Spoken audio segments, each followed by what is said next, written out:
విష జ్వరాలు జగిత్యాల ప్రజల్ని అతలాకుతలం చేస్తున్నాయి. జ్వరాలకు తోడు డెంగ్యూ కాటుకు జనం విలవిల్లాడిపోతున్నారు. జిల్లాలోని పలు గ్రామాల్లో ఇంటికో వ్యక్తి జ్వరం బారిన పడ్డవారే. అధికార యంత్రాంగం ముందు చూపు లేక కట్టడి చేయకపోవడంతో విజృంభించాయి ఈ జ్వరాలు. దీంతో జిల్లా వ్యాప్తంగా ప్రభుత్వ ప్రైవేటు వైద్యశాలలో ఎక్కడ చూసినా ఫీవర్ బాధితులే. డెంగ్యూ, చికెన్ గున్యా, మలేరియా బారిన పడ్డవాళ్లే. జిల్లాలో అంతకంతకు పెరుగుతున్న విష జ్వరాలపై స్పెషల్ స్టోరీ.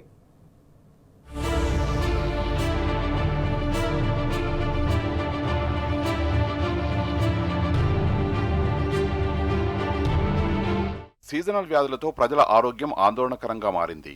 సరైన వైద్యం అందించడంలో రాష్ట్ర ప్రభుత్వం విఫలం కావడంతో జగిత్యాల జిల్లా అంతటా ప్రజలు అనారోగ్యం పాలవుతున్నారు. జగిత్యాల జిల్లా మెట్పల్లి మండలం జగ్గసాగర్ గ్రామమే మంచాన పట్టింది. దాదాపు ఇంటికో వ్యక్తికి కొన్నిండ్లలో ఇంటి సభ్యులు మొత్తం జ్వరానికి గురైన వారే ఉన్నారు. డెంగ్యూ లాంటి జ్వరాలు సైతం నమోదవుతుండటంతో ఆలస్యంగా మేల్కొన్న అధికారులు జిల్లా వ్యాప్తంగా ఆశా కార్యకర్తలు ఏఎన్ఎంల ద్వారా సర్వే చేపట్టి గ్రామాల్లోనే క్యాంపులు ఏర్పాటు చేస్తున్నారు. దీనికి తోడు పలు గ్రామాల్లో మెజారిటీ ప్రజలకు వ్యాధులు ప్రబలుతుండగా ప్రభుత్వ, ప్రైవేటు ఆసుపత్రులకు క్యూ కడుతున్నారు. జ్వరబాధితుల తీవ్రత ఏమేర ఉందంటే 30 పడకల సామర్థ్యం కలిగిన మెట్పల్లి ప్రభుత్వాసుపత్రిలో 70 పడకల వరకు సేవలందిస్తున్నారు. ఈ దవాఖానాలో ఒక్కరోజే 300 మందికి పైగా ఓపీ నమోదైందంటే వైరస్ తీవ్రత అర్థమవుతోంది. పరిశుభ్రత లేమి, పారిశుద్ధ్యం, ఎక్కడి చెత్త అక్కడే ఉన్న కారణంగా వైరస్ జిల్లాలో విలయతాండవం చేస్తోంది.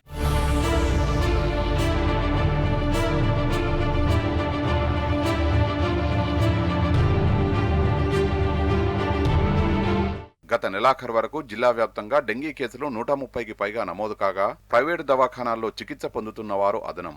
గతేడాది మొత్తం 110 కేసులు మాత్రమే నమోదు కాగా ఈ ఏడాది ఇప్పటికే 130 కేసులు నమోదు కావడం గమనార్హం. జిల్లాలోని ప్రధానంగా మెట్పల్లి, కోరుట్ల, కదలాపూర్, జగిత్యాల, సారంగపూర్, బీర్పూర్, మల్యాల మండలాల్లో అత్యధికంగా నమోదవుతున్నాయి. దీంతో అక్కడే వైద్య శిబిరాలు ఏర్పాటు చేసి చికిత్స అందిస్తున్నారు. జిల్లా కలెక్టర్ సత్యప్రసాద్ సైతం కేసులు రోజురోజుకు పెరుగుతుండటంతో క్షేత్రస్థాయిలో పర్యటిస్తూ పారిశుద్ధ్యంపై ఫోకస్ పెట్టారు. వైద్య సిబ్బంది ఉదయం నుండి రాత్రి వరకు విధుల్లో ఉండాల్సిందిగా ఆదేశించారు. నా పేరు పుల్ల జగన్ గౌడ్, మాది జగ్గాసార్ గ్రామం, మెట్టిపల్లి మండలం, జగిత్యాల జిల్లా. ఈ వారం రోజుల నుంచి వైరల్ మా ఊళ్ళో చాలామందికి, అంటే దాదాపు ఇంటింటికి కూడా జ్వరాలు, మోకాల నొప్పులతో వచ్చినాయి. ఇక్కడ గ్రామ పంచాయతీ సిబ్బంది కానీ, హాస్పిటల్ కానీ వాళ్ళ దగ్గర ఉన్న కాడికి వాళ్ళు శానిటైజేషన్ చేస్తుండ్రు.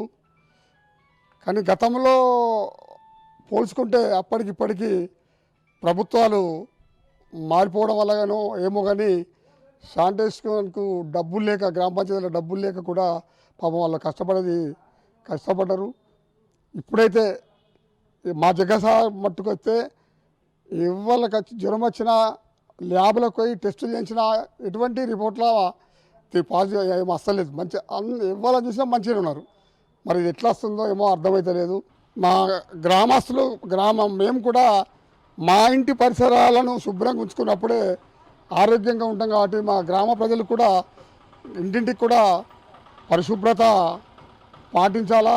అధికారులు కూడా ముందు చూపుతోటి, ఎందుకంటే గతంలో చాలా ముందు చూపుతోటే ముందే అన్నీ ఎదురు. ఇప్పుడు కూడా అధికారులు ముందు చూపుతోటి ఇంకా శానిటేషన్ పెంచాలా. డాక్టర్లు కూడా చాలా కష్టపడుతుండ్రు ఈ వారం రోజుల నుంచి. వాళ్ళు ఇంకా కూడా ఆశా వర్కర్ల ద్వారా ఇంటింటికి మోటివేషన్ చేయాలని కోరుకుంటాను. నా పేరు గంగానాథ్ సయ్యద్, మా భీమవరం. డెంగ్యూ బాధతోటి హాస్పిటల్కి వచ్చాను. శుక్రవారం నాడు 5 రోజులు అయ్యాయి, మామూలుగా అయింది. ఇలా డిశ్చార్జ్ చేస్తారు, వెళ్ళిపోతున్నాం. విలేజ్లో కూడా మోల్రు రోళ్ళు మంచిగా శుభ్రత చేయాలని అనుకుంటున్నాం. మా ఇంట్లో 5గురికి అంటే పిల్లలకు జ్వరము, నాకు డెంగ్యూ. జిల్లా ప్రధాన ఆసుపత్రిలో జూలై, ఆగస్టు నెలలో ఇప్పటి వరకు అవుట్ పేషెంట్ కింద నమోదైన సంఖ్య వేలల్లో ఉండగా చికిత్స పొందుతున్న వారి సంఖ్య 3683గా వైద్యులు పేర్కొంటున్నారు.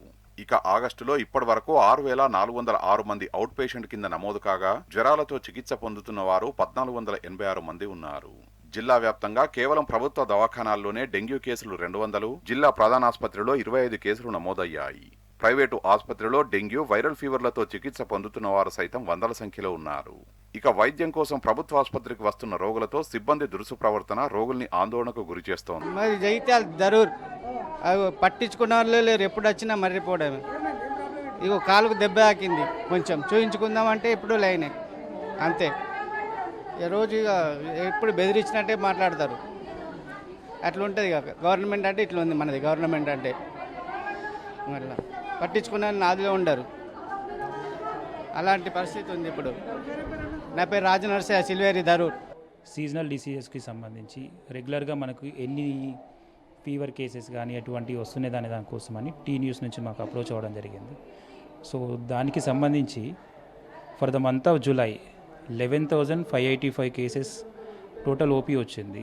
సో ఆ ఓపీలో మనకు ఫీవర్ ఓపీ 3,683 వచ్చింది. సో అండ్ ఆగస్ట్లో till to date 6,406 cases OP వచ్చింది. దానిలో fever cases 1486. Out of this 2 months అంటే month of July and August dengue cases అంటే జూలైలో 12 కేసెస్ పాజిటివ్ వచ్చాయి, ఆగస్ట్లో 13 కేసెస్ పాజిటివ్ వచ్చాయి. సో అన్ని పాజిటివ్ కేసెస్ కూడా మన దగ్గర ట్రీట్ అయ్యి వెళ్ళిపోయాయి. ఎవరు కూడా క్యాజువాలిటీస్ అయితే ఏమి లేవు. సో అది ఒకటి. రెండోది యాజ్ ఆఫ్ నౌ ఇప్పుడు ప్రజెంట్గా 4 డెంగ్యూ కేసెస్ ఉన్నాయి. సో ఇది యాజ్ ఆఫ్ నౌ డేటా. మరోవైపు జిల్లాలోని పలు ప్రధాన ఆసుపత్రులు, పిహెచ్సిల్లో వైద్యులు, ఇతర సిబ్బంది కొరత తీవ్రంగా వేధిస్తోంది. వైద్యులు, ల్యాబ్ సిబ్బంది లేని కారణంగా నిరుపేదలు ప్రైవేటు దవాఖానాల్ని ఆశ్రయిస్తున్నారు. ట్రీట్మెంట్ ప్రభుత్వ దవాఖానాల్లో పొందుతున్న కోరుట్ల, మెట్పల్లి, రాయకల్ మండలాల పరిధిలోని ప్రజలు ప్రైవేటు ఆసుపత్రుల్లో వేలాది రూపాయలు ఖర్చు చేసి పరీక్షలు చేయించుకుంటున్నారు. పట్టణాల్లో పారిశుద్ధ్యం పడకేయడం, మురికి కాలువలు శుభ్రం చేయకపోవడం, దోమల నియంత్రణకు ఫాగింగ్ యంత్రాలు లేక ఉన్న చోట అరకొరగా మమ అనిపిస్తున్నారు.